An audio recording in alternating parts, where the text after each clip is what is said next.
ICPC has made significant progress in discharging its mandate.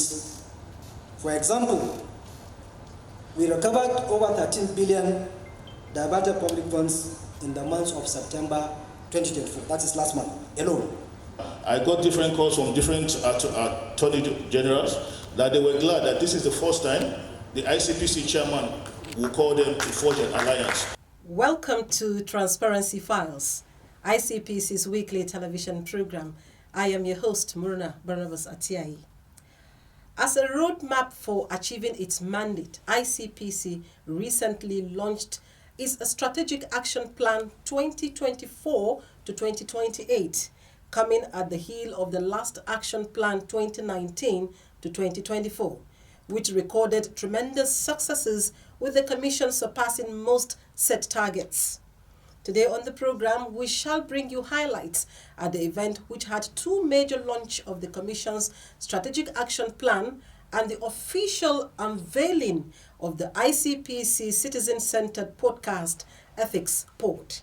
Also today, we bring you reports from ICPC state offices. Before we go into details of how the event went, Ruth Awodi will bring us update on happenings around the Commission and more. Stay with us.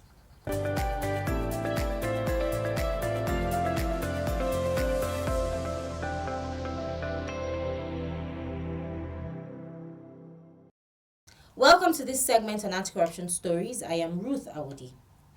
ICPC and the London-based Environmental Investigation Agency, EIA, have signed a historic agreement to tackle corruption in the public sector with a recognition that needs for increased transparency and accountability to address environmental crimes.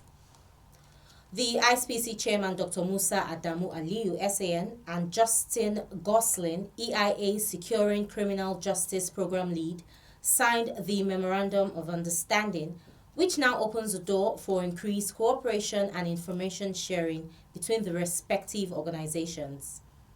Dr. Ali recognized the importance of addressing corruption within the field of environmental crimes. The issue of environment is really key and important, because without environment we can't survive. Because that's where we live and work. We need to try to see how we can protect it from those who are organized and trying to be committing crime. And some of these issues, it has to do with public servants, because from the beginning, those who engage, especially those foreign Nigerians, they come into the country and they go out, and there are agencies that are responsible to ensure that they protect nature, and also all these things are not supposed to be happening. Maybe there are gaps which the organized crime people are now trying to use the gaps and loopholes to perpetuate their crime. And as we know that the issue of climate change is not only in Nigeria, it's all over the world, because we have seen how some disasters are happening, which as a result of these environmental issues, and we need to look at it together. So as a commission, I want to assure you that we will work closely with you to see how we can help, together with other law enforcement agencies and other government officials, how to tackle the challenges that is happening around these environmental issues. EIA has been working for almost 5 years in Nigeria and in West and Central Africa, developing the capacity of investigators, raising awareness and understanding among prosecutors and the judiciary, forging relationships with the public and private financial sectors, and assessing and developing new endangered species legislation, in addition to supporting civil society organizations in the region.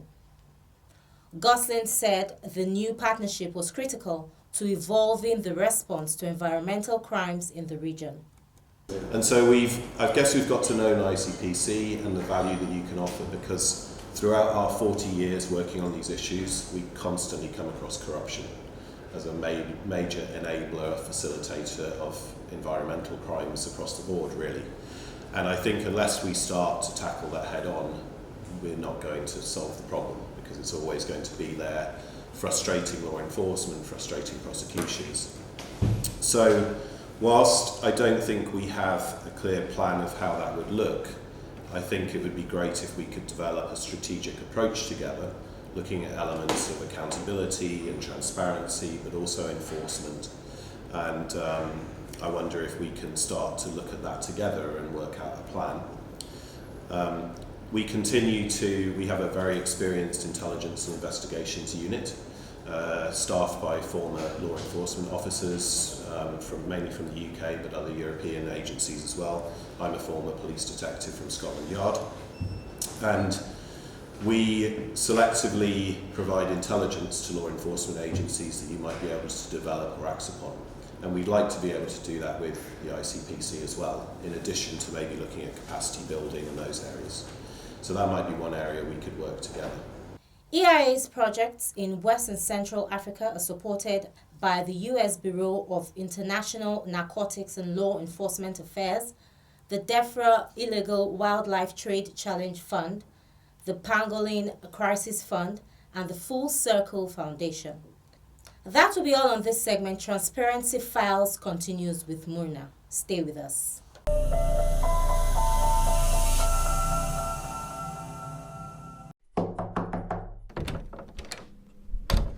Cynthia, wahala deal. Kasala don't boast for accounts department.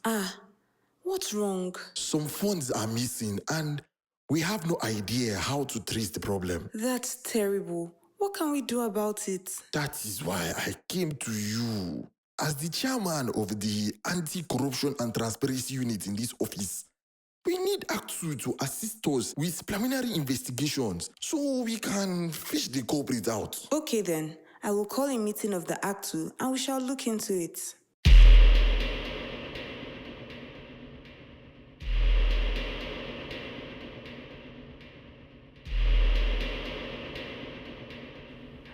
Musa, how could you? You're diverting funds into ghost accounts. Have you forgotten that an ACTU exists in this ministry? It was only going to be a matter of time before you were found out. Madam Cynthia, I did not have any choice.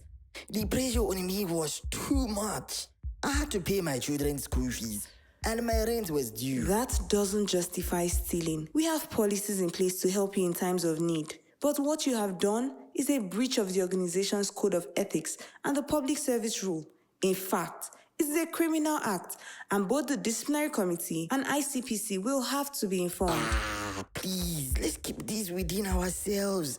No need to tell the ICPC. I'm afraid we have to do the right thing.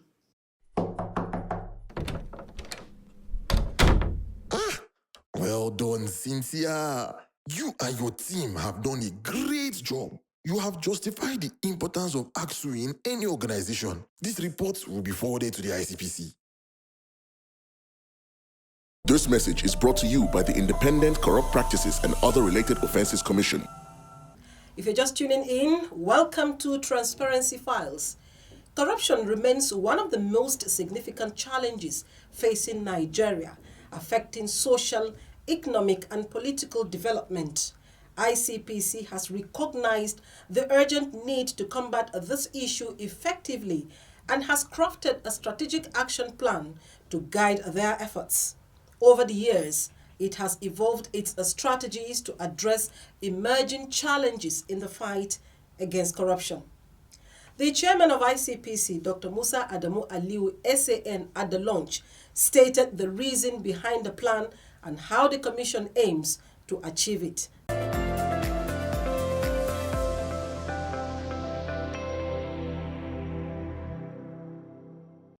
It is often said that failing to plan is planning to fail.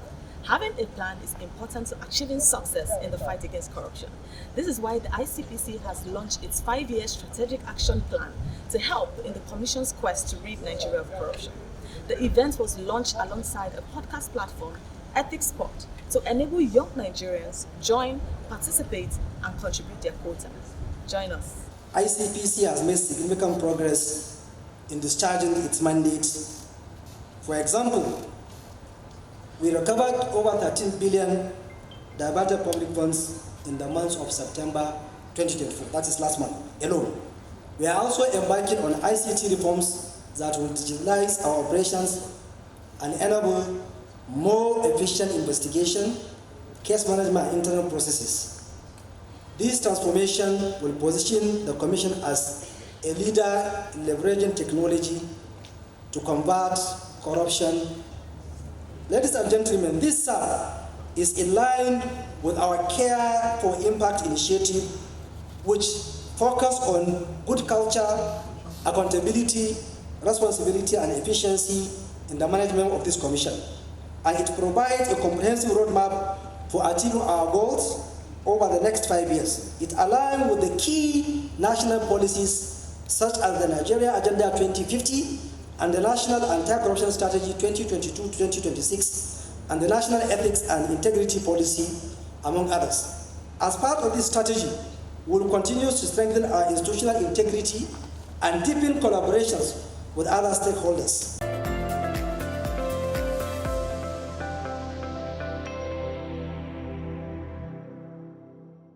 Thank you for staying with us.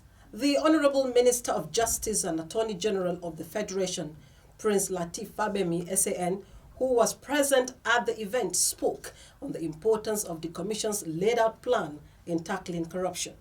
The fight against corruption remains a cornerstone of this administration's agenda, as we recognize that corruption is like a cancer that eats deep at the fabric of our society. It undermines trust, weakens institutions, and hampers our progress as a nation. The launch of this strategic action plan, is both timely and necessary.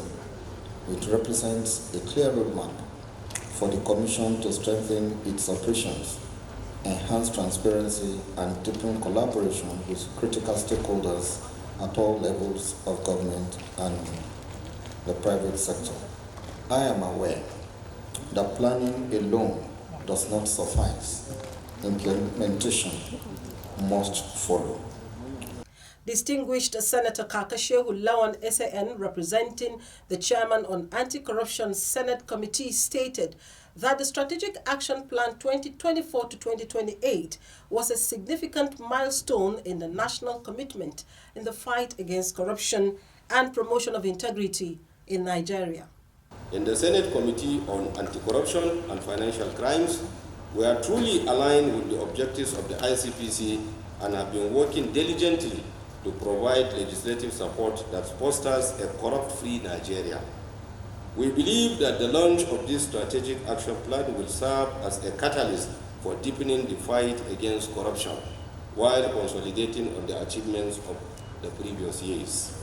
On his part, Chairman House Committee on Anti-Corruption and Financial Crimes, Honorable Prince Kayode Moshood Akiolu, charged ICPC to further work with the National Assembly in making laws that ensure ICPC carry out its mandate effectively in the fight against corruption.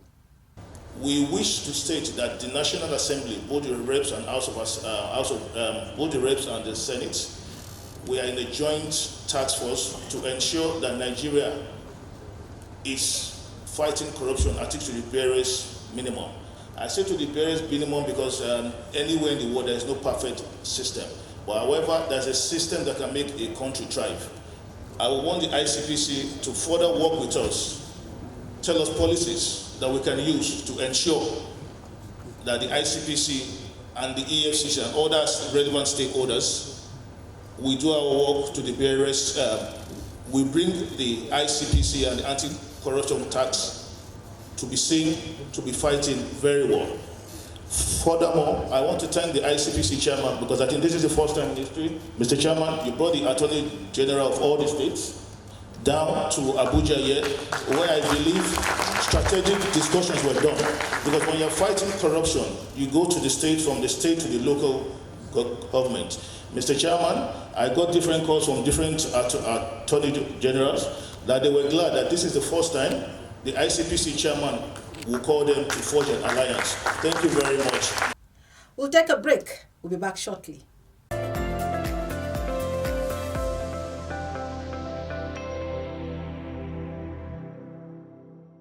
Barrister Ola Olukoyede, chairman of the Economic and Financial Crimes Commission (EFCC), commended ICPC and further urged staff to be committed to the cause of implementing the strategic action plan. I discovered that when you have a very good strategy, you'll be able to handle the other two aspects of the mandate. So the first thing you need to do doing this kind of job is to have a very good and solid strategy. So I want to congratulate you, my brother. And like somebody has already observed, having a strategy is like having a book on the shelf. What is extremely important is the implementation, the ability, the commitment, the proficiency, the acumen you need to implement. That is where the major work is. Dr. Roba Sharamu, representing the Regional Director of ROLAC, emphasized that his agency's support for ICPC in the development and deployment of the Strategic Action Plan was for the purpose of increasing the transparency, accountability, and anti-corruption systems in Nigeria. Let's take a listen. I would like to flag the attention of this distinguished gathering to look at the report done by his former president of South Africa, Thabo Mbeki, on the illicit financial flows out of Africa, which basically shows that what goes out of African continent every year is much more than the aid that we receive as a continent. So, Your Excellency, you see the importance of the work that you are launching today, really to strengthen and also recovery of some of the stolen assets of the continent. I want to commend you, just listening here, that you have been able to really recover billions of money just within 1 month over the last few weeks. I think we must really appreciate the work of the Commission. A major highlight of the ceremony was the official launching and unveiling of the ICPC citizen-centered podcast, Ethics Sport.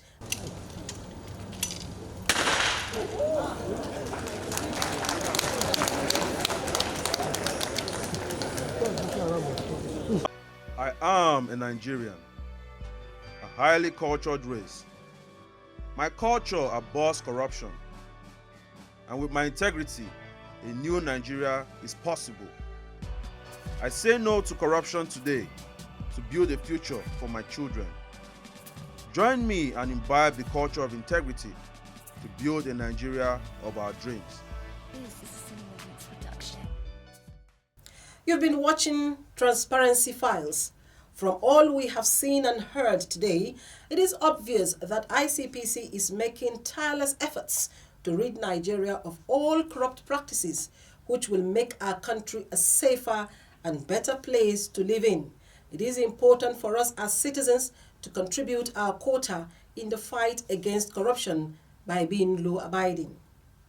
Before we wrap up today's edition, here is an update on activities from our state offices. The Enugu State Office of the ICPC has inaugurated the reconstituted Anti-Corruption Transparency Unit Act 2 at the Federal Cooperative College, Oji River. Barrister Enosa Omoyibo, who represented the Resident Anti-Corruption Commissioner RAC Enugu State, delivered a goodwill message from the Honorable Chairman of the ICPC, Dr. Musa Adamu Aliyu SAN, during the ceremony. The event concluded with the administration of the oath of allegiance to the new members. Meanwhile, the Ondo State Office has reinforced its partnership with the Ondo State Judiciary in a bid to intensify efforts against corruption and promote judicial integrity. A high-profile delegation led by Resident Anti-Corruption Commissioner Mr. Kayode Olatunji Kukolati met with Chief Registrar Mrs. Yetunde A. Oluwashike Ajanoku Makun at the Ondo State Judiciary Headquarters in Akure.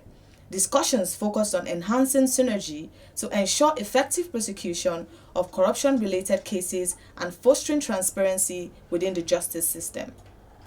The Delta State Office conducted a sensitization campaign against corruption at multiple institutions, including Olom Mixed Secondary School, St. Anthony's Model College, Ezemu Girls Grammar School, and Isho Mixed Secondary School.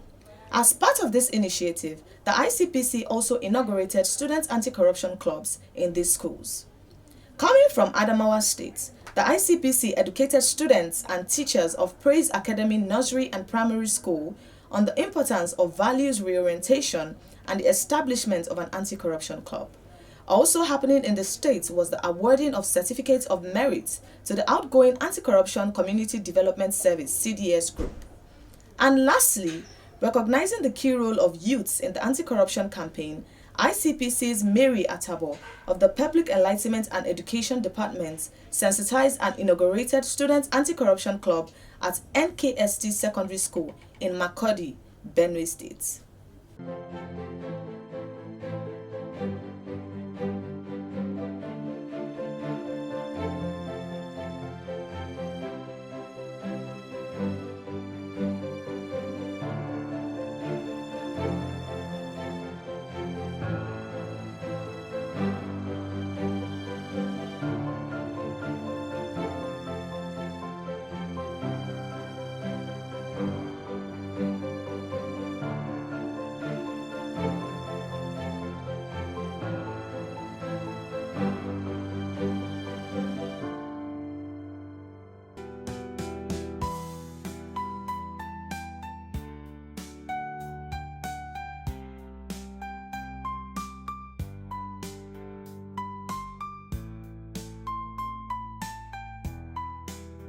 That's all time will permit us to take on today's edition of the program. Don't forget to watch Transparency Files every Friday at 6:30 p.m. on the NTA Network and International. You can watch previous edition of the program on our YouTube channel at ICPC Nigeria. Join us again next week for another insightful edition, and remember, honesty will always be the best policy. Until next time, I am Murna Barnabas Atiai saying bye for now.